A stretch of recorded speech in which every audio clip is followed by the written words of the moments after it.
guys, nagre-record ako kanina, hindi pala ako naka-record kanina. Okay, sige lang. Okay. As I was saying, so na-record ko kung paano mag-assemble. Hindi siya na-record. Pero don't worry, may isa pa. Op. Ah! Teka lang nahulog. Medyo wobbly itong pinapatungan ko kasi. Pinahulog. Siya. Sa taas. Anyway, sige. Anyway, sabi ko nga, I will just show you kung paano siya i-assemble. Ayan. So, ito siya. Ito ang ating single pendant ceiling lamp. Yung papalitan ko kasi tatlo. And as I was saying, as I also mentioned sa previous video, ang dilim pala ng effect nung 3-piece ceiling lamp sa room, And ideally siguro pwede sa restaurant o kaya sa bar, ganun. Pero kung halimbawa nagtatandaan na yung mga miyembro ng pamilya gaya namin, mas ideal talaga yung mas maliwanag ang lighting, lalo na sa dining area, sa living room, and every part of the house as much as possible, well lit talaga. And mga kapatid ko nga, mga senior citizen ako si bunso, so I still have 7 years to go bago maging senior citizen. So ngayon pa lang niyahanda ako na yung mga ilaw namin actually. So bumili ako nito. So, ipapalit ko siya dun sa, pinakita ko na sa iba kong video kung anong itsura ng 3-piece ceiling lamp. Ang cute naman talaga. Pero hindi ko naisip beforehand yung mga downside ng pagkakaroon ng ganon. Unang-una, tatlong bombilya pala ang kailangan mong bilhin. And that's a bit, well, it's not really that expensive, lalo na kung bibili tayo online. May mga more affordable light bulbs na yung mga LED, di ba? Yung mga LED type. Pero, yun kasi, bawa, napundi yung isa. Iisipin mo kagad, dalawa na lang yung nakasente o napundi pa yung isa.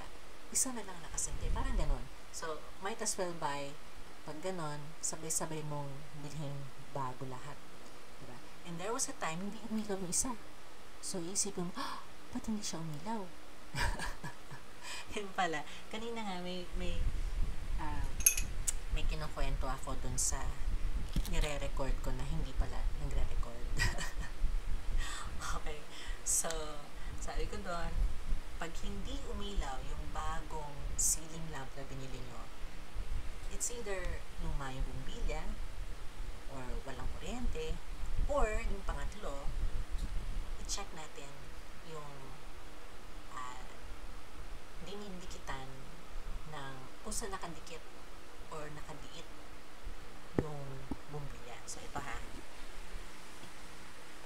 pakita ko sa inyo. Okay.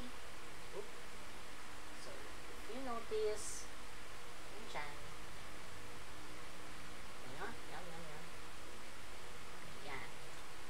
Okay. Pag kasi masyadong nakadapa yun, hindi talaga siya magta-touch doon sa puwet ng bumbilya. So, dapat medyo nakaangat.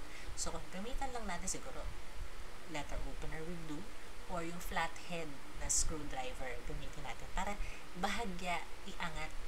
Okay? Para yung floor ng receptacle ng bumbilya, mag-touch siya doon sa puwet ng bumbilya. Ano yung mga bumbilya? Basta lang yung may puwet ng bumbilya.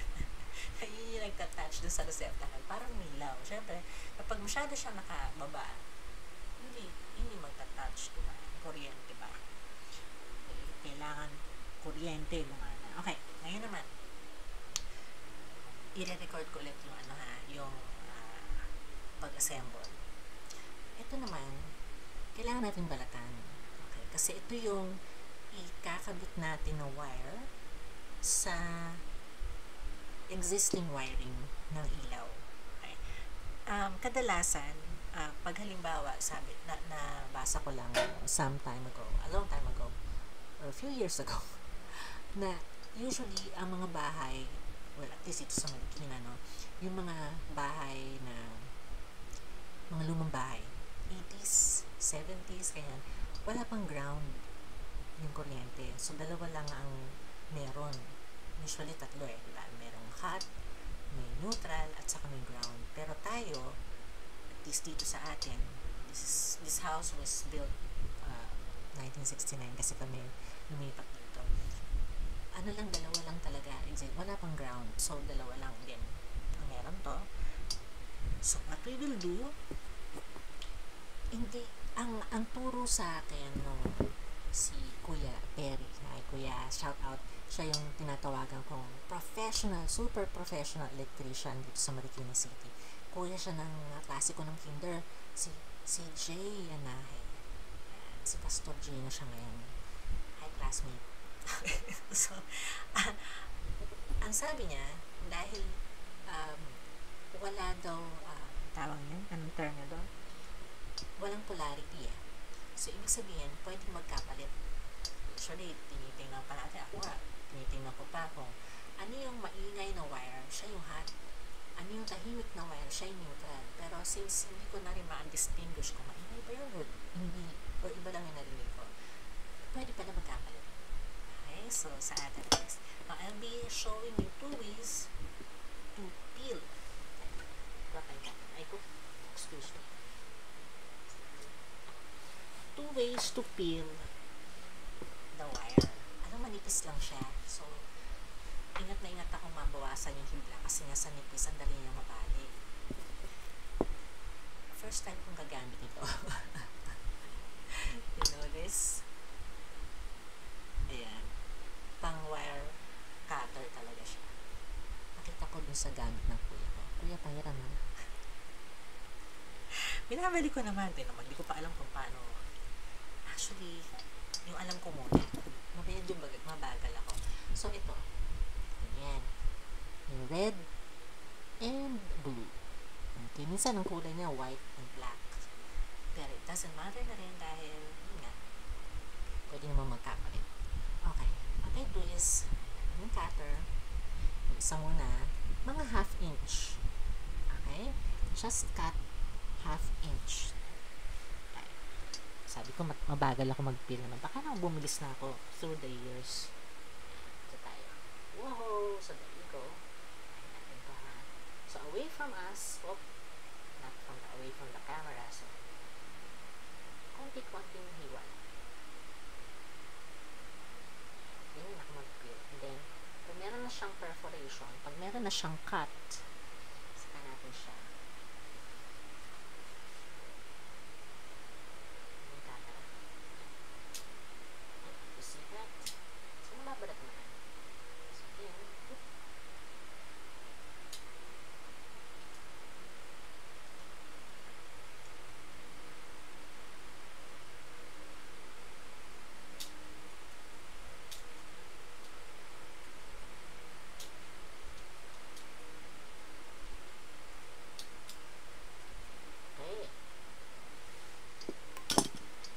Tanggal na siya. Okay? Okay. So, meron pa siya natire. So, i-ano lang natin. I-clean up lang natin yan. Alright. Alam nyo guys, bumili ako ng sinubukan kong bumili ng ring light. So, mahilig ako magagawa ng video. Hindi nag-push through. Ewan ko ba si seller, parang siguro may pinagtataanan si seller. Hindi mo pinadala. Kaya, sensya na po. Medyo dim light muna. Okay. Kita naman yung binangkita ko ng isa. Kaya sabi ko, kung nangyari kay seller, sana okay lang siya. Eh, tinatanong ko kung kailan. Sabi, baka dahil sa bumagyo, dahil sa masama ang panahon, kaya hindi nakapag-deliver. Hinintay ko talaga hanggang sa, kaya siguro ka-cancel ko na lang. Kinancel ko na.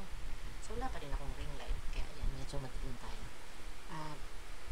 Yung lamp na ginagamit ko sa trabaho, kaya medyo pixelated ba ako? Hindi naman siguro. Okay. Next ba yan? By the way, ingat tayo sa paghawak ng wire kasi yung nabalatan na, nakakahiwa. Kaya huwag natin natin basta-basta i-slide yung daliri natin doon kasi pwede tayong masugatan. Okay? So, kung ano naman, okay. Gusto ko lang din malinis. Alright? And then, ito na. Gamitin natin yan. Wire cutter ni Kuya. Actually, hindi ko alam dito. Hindi ko alam kung ano dito.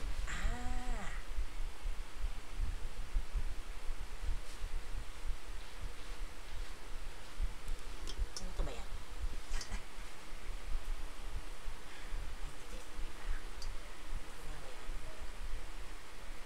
Susuot sa butas, diba? I'm just guessing. Pero, mukhang ganun eh. Yan. M3. Ito ba M3 ba? Pero kasya din siya sa M, 2.8. And then, saka natin natin na ba?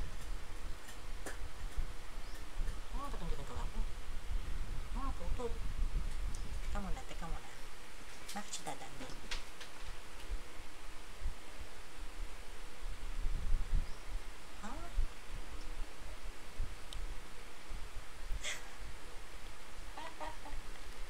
Sige. Hindi mahaba naman to eh, di ba? Pagbigyan na ako. Okay, so isasuot ko siya doon ha. Sa anong tawag dito? M2.6 yata yan. O, sige, sa M2.6 yan natin.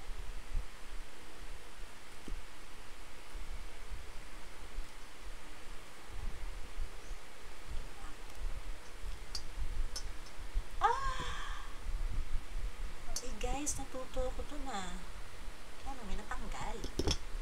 Sorry. Kumunti na lang. Okay lang ba yan? Natin. Bebewo ka dyan sa bintana. Lagi ako dyan. Napapansin kasi kinanay. Baka. Teka nga, masyadong na Okay lang ba yan? May natitira pa naman. Sige, ulit. Okay lang. Anyway, sige. Iyan na natin. Let's proceed. May isa pa tayong i-assemble. So, ito itatabi natin ang ating mga tornilyo.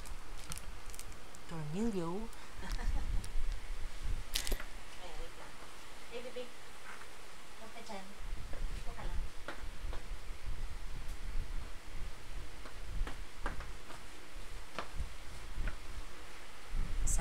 Sabi siguro ni Bibi, wala naman akong choice, nanay. Dito lang talaga ako. Hindi na ako makalabas eh. Kasi nagkasakit po yan ako. Ang bilis magkasakit niyan. Dati sa labas siya sa kalye. Ito siya.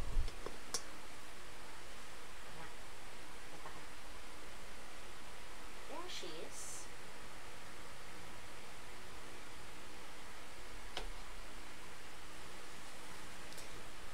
Gusto niyang lumabas sa bintana. Kala, 20,000 pag nagkasakit. Before that, gumastos din ako. Na-confine siya. Parang twice na siya na-confine. Yung pangalawa, gabi, agaw buwan siya. Binibigyan na lang siya ng 2 weeks. Pero, nampas 2 years na. Praise God, diba? Buhay pa rin. Kaya anak, minsan mamamasyal tayo. Kahit lalagay sa basket, ha? Sa basket ka. Okay, teka, yan natin to. Itabi ang natin mga gamit. So, ito yung box. Pati yung box. Pinakita. Anong exciting ang DIY. Marami tayong yan natin dito. Marami tayong matututunan. Kung gusto nyo matuto or gusto nyo magkaroon ng adventure. Okay, so ito na yung natapos. Ito ba talaga yung sure? Baka ito pwede hindi ko na ilagay. I'm not sure. Kasi ilagay na lang. Okay. So, bawat part kasi niya mayroong purpose, may gamit. Kaya hindi ko siya basta-basta tinatapon. Okay, next box. Camera. Yung microphone. Ito ang next box natin. Okay.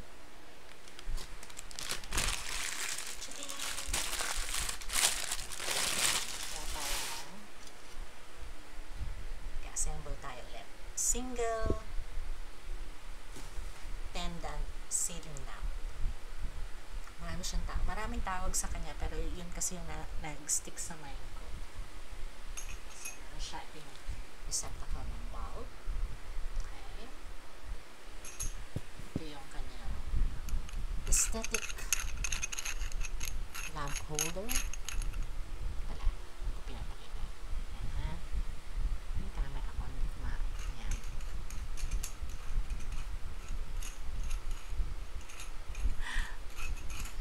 Next. Ayan. Ito lang guys.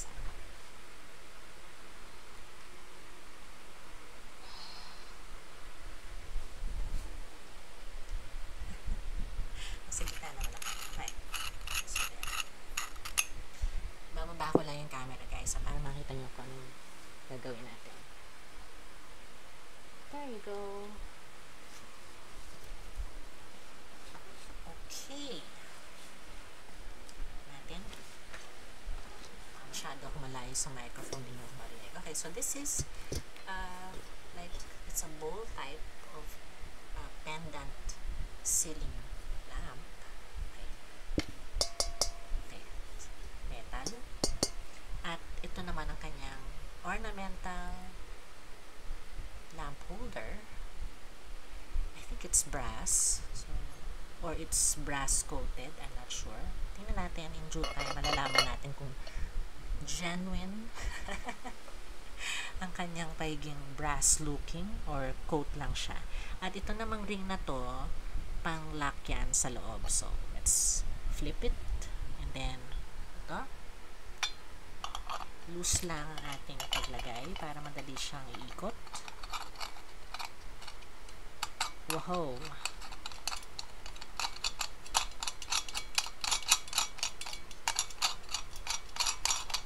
Okay. Mas madali yung kanina.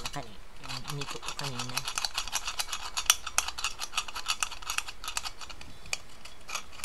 Hand tightening lang. Hindi kaya baliktad yung lagay ko. Baka meron pa tong this right side up, this right side down. Paano ba? Nag-lock naman. Okay, so either way, pwede. Okay, next would be this. Actually, kanina, ang ginawa ko, nauna kong ilagay. Okay. Pero pwede naman ngayon isunod. So, natin doon. Okay.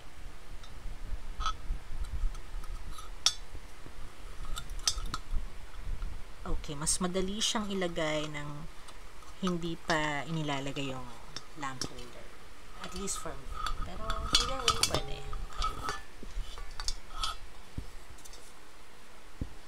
There you go. Ito kasi medyo meron ka ng dalawang hawak eh. Okay, so wobbly pa siya. Sabihin, hindi pa masyadong lock. Meron siyang pan-lock. Nakasama.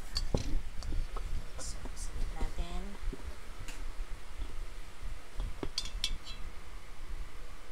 Meron siyang thread. So, suot lang natin siya sa loob.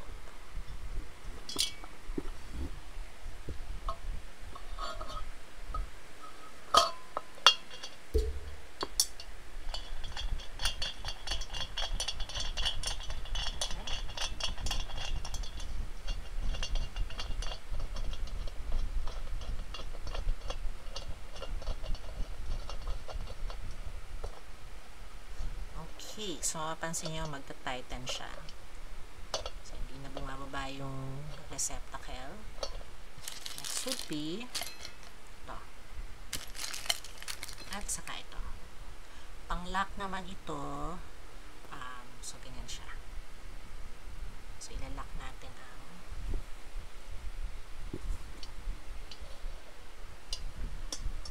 ilalagay natin dito. This would be first. Yung walang pang-grip. Ayan. Parang hindi. Guessing eh. I'm guessing. Wait. Okay. Ito muna mas malaki pala. Mas mataba. Actually, matututunan natin. Wala tong kasamang instruction manual. So, we will just play by our creative imagination. Next. Let's claim it. Meron tayo niyan. Kasi we are created in the image and likeness of God. Diba? Amen? There we go. So, tayo tingin. Hindi kailangang gumamit ng mga screwdriver or what. Saka natin ito isusunod. Actually, I think, you know what? Kung halimbawa, we don't have plans to suspend the seating lamp, pwedeng ito lang, hindi na natin ilalagay ito. Kasi parang, mas malinis tingnan na siya. That's it. So, balitaan ko kayo kung ano ang mangyayari. Okay, so kung ganyan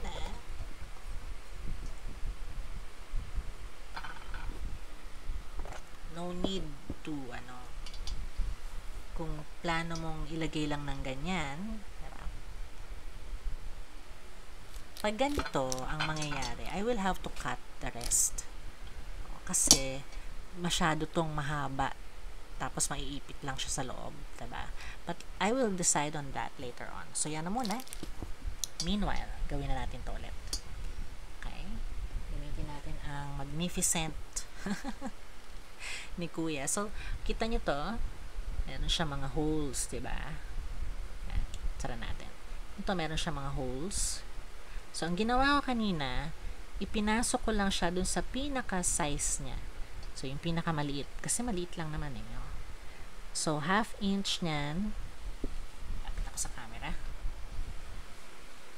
1/2 inch ay tatanggalin natin. Okay, so there. Insert that.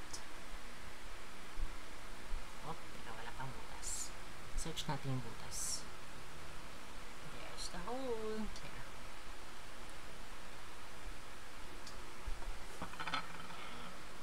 So, siguro huwag masyadong mag-in. Just tight lang. And release. There. Okay? Natuto na tayo. Ano yung next? Ano ba? Ayan. Ulit. Ano yung pinaka, I think ang size niya is 2.6 M. Millimeter. I'm not sure. Alamin natin later. Pero yan suit natin doon. Poing! So ito, safe siya kasi hindi na tayo hahawak ng cutter. Baka maano pa tayo. And then, bahagya lang. Ting! And then release again. Look! Tada! Ano na yun? Bam! So, hindi nabawasan ang ating thread. Okay, so there you go. Okay. Yan ang ating so, kung hindi natin siya isususpend, so, ganyan lang, might as well leave it at that. Diba? Tingin ko, ganyan na nga. Ganyan ang gagawin ko.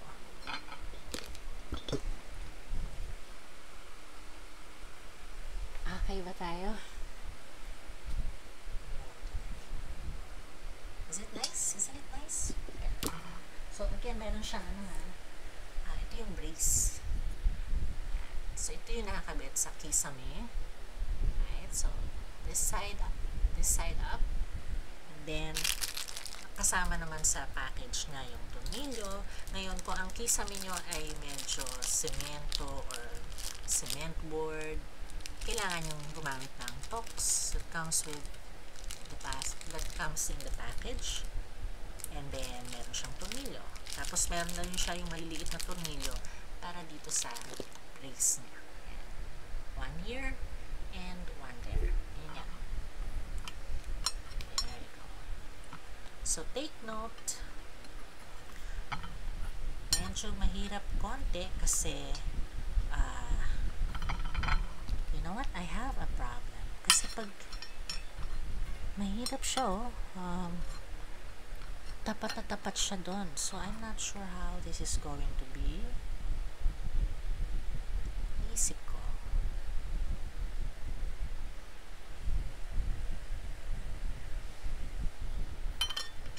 Kasi take note dito yung brace, tapos nakabalandra itong nut. Yan yun.